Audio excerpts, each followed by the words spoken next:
Right breaking news చూస్తున్నాం. Maoist party నుంచి మల్లోజుల వేణుగోపాల్ ఆసనను బహిష్కరించింది.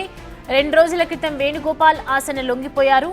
వేణుగోపాల్ ఆసనలను విప్లవ ద్రోహులుగా, పార్టీ విచ్ఛిన్నకులుగా పేర్కొన్నది మావోయిస్టు పార్టీ.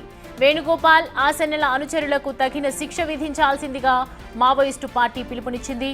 తన తప్పుడు వాదనలను కేంద్ర కమిటీలో పొలిట్ బ్యూరోలో చర్చించకుండా వేణుగోపాల్ పార్టీ క్రమశిక్షణను ఉల్లంఘించారని లేఖలు తెలిపారు. మావోయిస్టు పార్టీని చీలదీసే కుట్రకు మల్లోజుల వేణుగోపాల్ పాల్పడ్డారని ఆరోపించారు. సోను ఆయన అనుచరులు శత్రువుకు లొంగిపోతే లొంగిపోవచ్చని, కానీ ఆయుధాలను అప్పగించాలని కేంద్ర కమిటీ ప్రకటన విడుదల చేసిందని గుర్తు చేశారు. వాళ్లు మాత్రం పార్టీకి, విప్లవ ప్రజలకు చెందిన ఆయుధాల్ని పార్టీకి అప్పగించలేదన్నారు.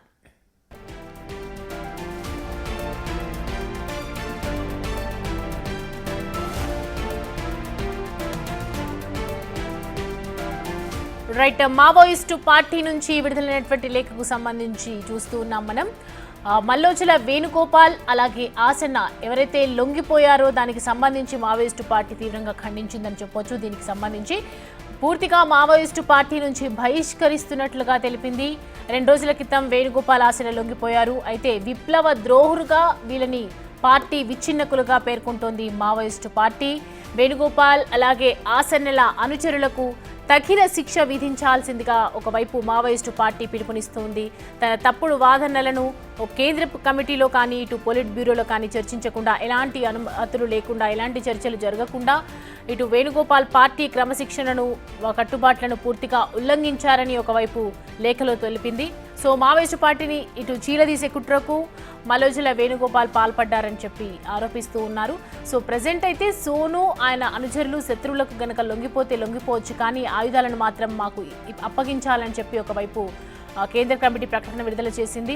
అండ్ ప్రస్తుతం దానికి సంబంధించి మరి మల్లోజుల వేణుగోపాల్ అలాగే ఆసన్న ఏ విధమైనటువంటి చర్యలు తీసుకుంటారు, వాళ్ళ ఆయుధాలు వాళ్ళకి ఇచ్చే అవకాశాలు ఉన్నాయా లేవా, ఏ విధంగా ముందుకెళ్తారు అనేదే ప్రస్తుతం ఉత్పన్నమవుతున్నటువంటి ప్రశ్న. సో ప్రస్తుతం దానికి సంబంధించి కేంద్ర కమిటీకి సంబంధించినటువంటి లేఖ చూస్తున్నాం. ఆ లేఖలో వాళ్ళు మాత్రం పార్టీకి, విప్లవ ప్రజలకు పూర్తిగా ఆయుధాల్ని అందజేయాలి, మా పార్టీకి అప్పగించాలి అని చెప్పి, లేదంటే తగిన శిక్ష విధించాల్సిందిగా కోరుతూ ఉన్నారు. ఎందుకంటే లొంగిపోవటం పట్ల అనేక అనుమానాలు కూడా వ్యక్తమవుతూ ఉన్నాయి. ఒకవైపు కేంద్ర కమిటీ ఉంది, దానికి సంబంధించి చర్చించాల్సిన అంశాలు ఎన్నో ఉన్నాయి, కానీ కేంద్ర కమిటీలో పొలిట్ బ్యూరోలో తన వాదనలు వినిపించకుండానే ఇలా లొంగిపోవడంపై అభ్యంతరం వ్యక్తం చేస్తున్నాం.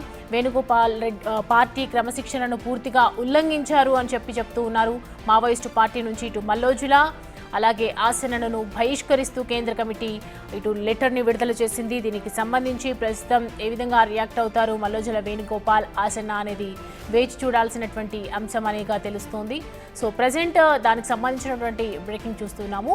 అనుచరులకు, వేణుగోపాల్ అనుచరులకు అలాగే ఆసన్న అనుచరులకు తగిన శిక్ష విధించాల్సిందే అని చెప్పి మావోయిస్టు పార్టీ తీవ్రంగా పిలుపునిస్తూ ఉంది. తన తప్పుడు వాదనలను ఇటు పొలిట్ బ్యూరోలో ఎలాంటి చర్చ లేకుండా వేణుగోపాల్ పార్టీ క్రమశిక్షణకు సంబంధించి కొన్ని కట్టుబాట్లు ఉంటాయి, దాన్ని కూడా ఉల్లంఘించారు అని చెప్పి మావోయిస్టు పార్టీ తెలుపుతోంది.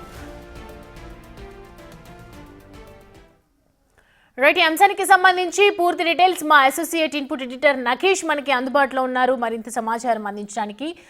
నగేష్, చూస్తున్నాం మా వేణుగోపాల్కి అలాగే ఆసన్నలకు మావోయిస్టు పార్టీ ఇటు బహిష్కరణ లేఖ విడుదల చేస్తోంది. దీనికి సంబంధించి మరి ఆయుధాలను రిటర్న్ ఇచ్చే అవకాశాలు ఉన్నాయనుకోవచ్చా? ఆల్రెడీ ఆయుధాలను వదిలి వాళ్ళు వచ్చారు. ఆసన్న గాని అలాగే మావోయిస్టు పార్టీకి సంబంధించి ఇప్పుడు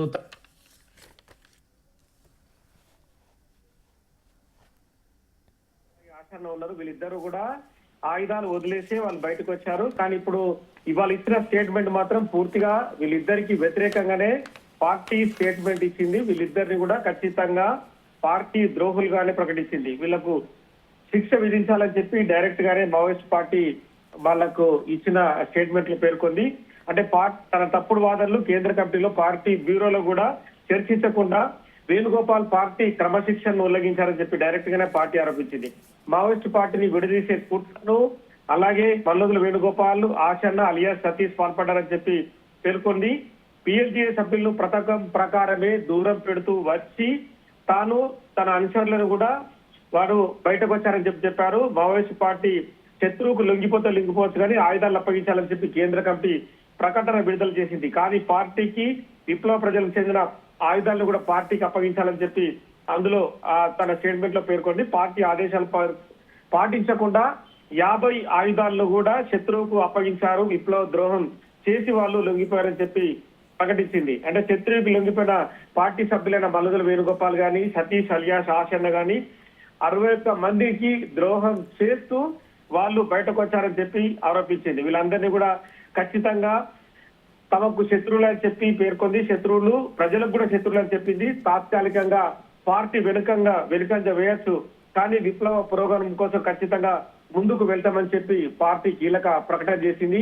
అబ్బాయి పేరుతో వచ్చిన ఈ ప్రకటన మల్లుదుల వేణుగోపాల్ అలియాస్ సోను అలాగే సతీష్ అలియాస్ ఆశన్న వీళ్ళిద్దరు కూడా ఖచ్చితంగా కొంత భయానకం సృష్టించే పరిస్థితి చెప్పచ్చు.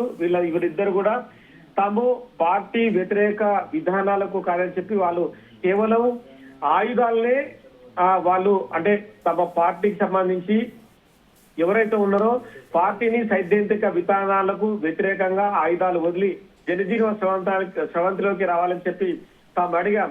కానీ పార్టీ మాత్రం ఒప్పుకోవడం లేదని చెప్తూ వాళ్ళు చెప్పిన పరిస్థితి. అంటే ఓవరాల్ గా ఏదైతే పార్టీ ఇప్పుడు సంబంధించిన వ్యవహారం ఉందో ఖచ్చితంగా వీళ్ళు విభజించినట్టని చెప్పి పార్టీ అయితే ఇలా పేర్కొన్న పరిస్థితి మనం చెప్పచ్చు. పార్టీ పూర్తిగా అంటే మావోయిస్ట్ పార్టీ అంతమైంది, ఆపరేషన్ కగారు కొనసాగుతుందని చెప్పి కేంద్రం ఒకవైపు ప్రకటిస్తున్న ఈ తరుణంలో ఆ పార్టీకి సంబంధించిన ప్రకటన రావడం అనేది కూడా ఖచ్చితంగా కీలక అంశమే. అభయ్ పేరిట ఎక్కడి నుంచి లెటర్ వచ్చింది, ఎవరి నుంచి కూడా లెటర్ బయటకు వచ్చిందని చెప్పి ప్రస్తుతం అయితే ఇంటెలిజెన్స్ వర్గాలు అయితే తమకు సంబంధించిన సోర్స్ ద్వారా వెతుకుతున్నాయి. ఛత్తీస్గఢ్ గాని, అటు మహారాష్ట్ర గాని, తెలంగాణ, ఆంధ్రప్రదేశ్ సంబంధించిన ఇంటెలిజెన్స్ వర్గాలు కూడా అబ్బాయి ఈ ప్రకటన ఎక్కడి నుంచి చేశాడు, అబ్బాయి పేరు మీద, ఎందుకంటే ఇప్పుడు పార్టీకి సంబంధించిన పార్టీ చీఫ్ గా కోరుట్లకు చెందిన తిప్పూరి తిరుపతి ఉన్నాడు, ఎక్కడి నుంచి ఈ ప్రకటన చేశాడు, ముప్పల్ లక్ష్మణ్ రావు అలియాస్ గణపతి కూడా ప్రస్తుతం కేంద్ర కమిటీ సభ్యుడిగా ఉన్నా, మల్లారాజిరెడ్డి ఉన్నా, దామోదర్ ఉన్నా, వెంకటేష్ ఉన్నా, ఎవరు ఈ ప్రకటన ఎక్కడి నుంచి జారీ చేశారన్న కోణంలో ప్రస్తుతం అయితే ఇంటెలిజెన్స్ వర్గాలు ఆరాధీసే పనులు ఉన్నాయి. 4 పేజీల సుదీర్ఘ లేఖలో మల్లోజుల వేణుగోపాల్ తను 4 దశాబ్దాల ప్రస్థానాన్ని, అలాగే ఆశన్న అలియాస్ సతీష్ కూడా 4 దశాబ్దాల ప్రస్థానాన్ని కొనసాగించిన వీళ్ళందరూ కూడా రాజ్యానికి అమ్ముడుపోయారని చెప్పి డైరెక్ట్ గానే మావోయిస్ట్ పార్టీ ఆరోపిస్తుంది.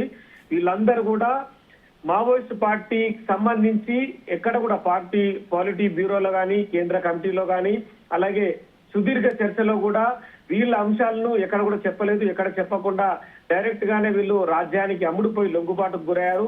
ఆయుధాలను కూడా కనీసం పార్టీకి అప్పచెప్పకుండా దాదాపుగా 61 మంది లొంగిపోయి 54 ఆయుధాలని మల్లుదుల వేణుగోపాల్ అనుచరులు అప్పచెప్తే సతీష్ అన్న వర్గం కూడా 70కి పైగా ఆయుధాలను అప్పచెప్పారు. మొత్తానికైతే ఈ ప్రకటన తర్వాత మల్లుదుల వేణుగోపాల్ కానీ, ఆశన్న గాని మళ్ళీ ఎలాంటి ప్రకటన ఇస్తారు? ప్రస్తుతం అయితే పోలీసుల సరెండర్ లో ఉన్న వీళ్ళు మీడియా ముందుకు వచ్చి చెప్తారా, లేదంటే వీళ్ళు కూడా ఒక లెటర్ విడుదల చేస్తారా, లేదంటే వీళ్ళ దగ్గర ఫోన్లు ఆల్రెడీ ఉన్నాయి కాబట్టి ఒక ఆడియో మెసేజ్ ద్వారా బయటకు ఏదైనా ప్రకటన చేస్తారనేది చూడాల్సిన అవసరం ఉంది. Right Nagesh, thanks for the updates. మొత్తానికి ఇటు మావోయిస్టు పార్టీ చేస్తున్నటువంటి ఆరోపణలు ఒకవైపు ఆయుధాలని తిరిగి ఇచ్చేయాలని చెప్తున్నారు, కానీ వాళ్ళు మాత్రం ఆయుధాలని మేము ఇచ్చేసే వచ్చాము అని చెప్తూ ఉన్నారు. సో మొత్తానికి పోలీసుల సరెండర్లో ఉన్నటువంటి వీళ్ళు ఇద్దరు వేణుగోపాల్ అలాగే ఆసన్నలు ఏ విధంగా రియాక్ట్ అవుతారు, మరి మీడియా ముందుకు వచ్చి చెప్తారా, ఈ విషయానికి సంబంధించి ఏం మాట్లాడతారు, లేఖ విడుదల చేస్తారా అనేది